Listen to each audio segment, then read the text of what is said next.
My first question, let's start off the way I said. Islam Makhachev, he was the 14th ranked lightweight in the world. Before this, we talked previewing this. Is this Khabib 2.0? He had Khabib in his corner, which was, he's actually looks like a pretty damn good corner, man, as opposed to just a fighter. But he dominates Drew Dober from start to finish. If it subs him in the third with the arm triangle, he outstrikes him 102 to 14. Let me tell you this, Blake. Pretty much a 3-round fight, almost 15 minutes. 102 to 14. Dober didn't even land about a punch a minute. And Makhachev landed 86% of his strikes. And is he now the scariest fighter in this lightweight division?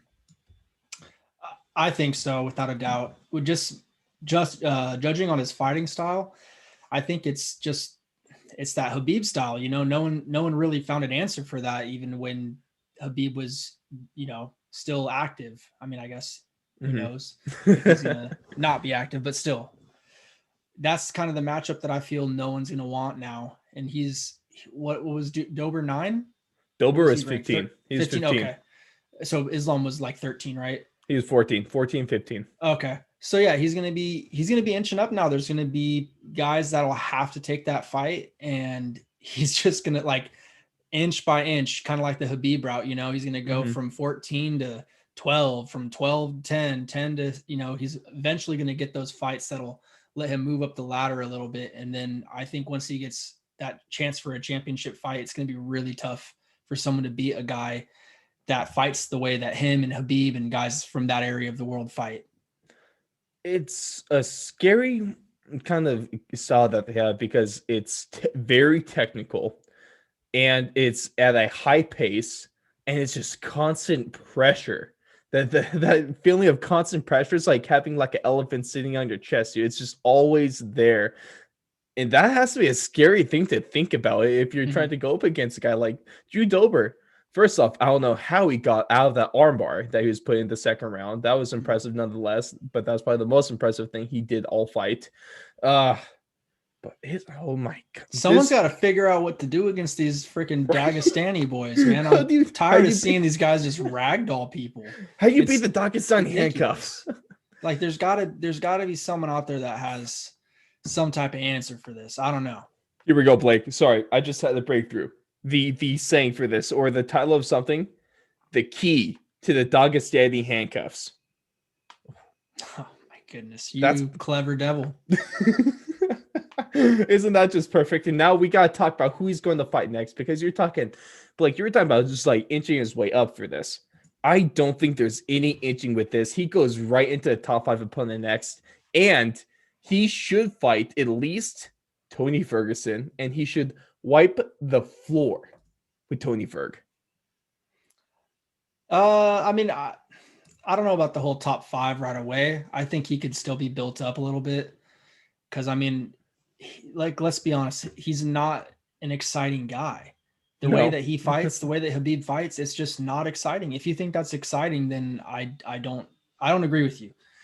So I think that he's going to have to fight someone that's ranked above him, but I don't think it's necessarily like going to have to be a top guy yet. So you thinking maybe people are talking the rematch with Rafael dos Anjos? That's what I was going to say. Like you could throw him in RDA because they were supposed to fight. Maybe, I mean, I'd feel bad for Dan Hooker if he got that, but I'm cool with the rebooking. Dan, coming off of like that kind of loss to Michael Chandler, there's no need to put him up against the Islam in. We don't need that. Give him McGregor. McGregor's ranked number 6 now. McGregor is not. He'd rather just retire for the 6th time.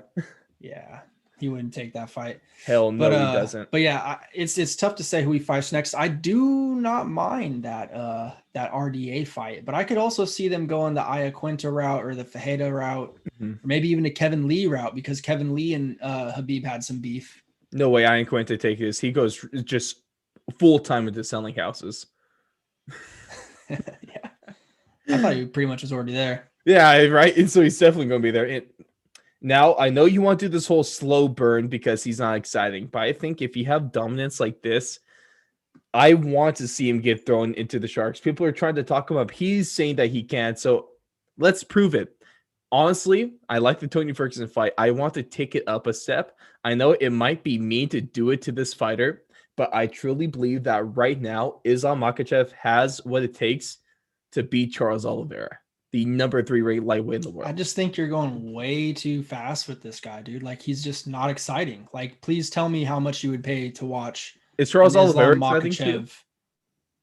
He's a lot more exciting than Makhachev. He knocks people out, actually, and you know, stands up with people. I mean, Makhachev, were you really entertained during that fight?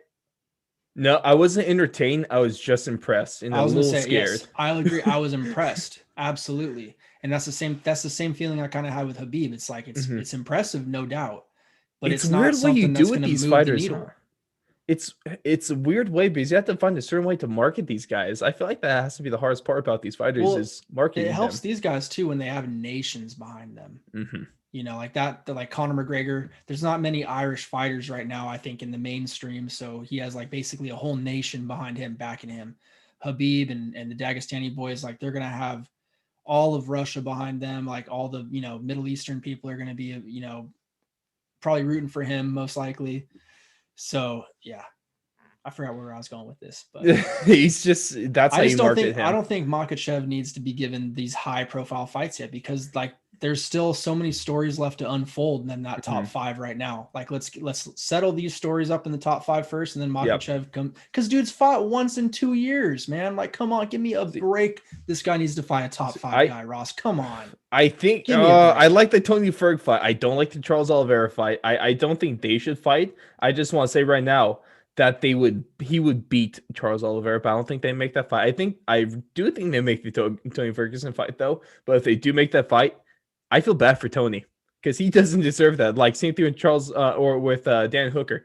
There are 2 guys that kind of need a win, and if the 2 guys that need a win, you don't give them Islam Makhachev. Yeah, you don't give him a guaranteed L.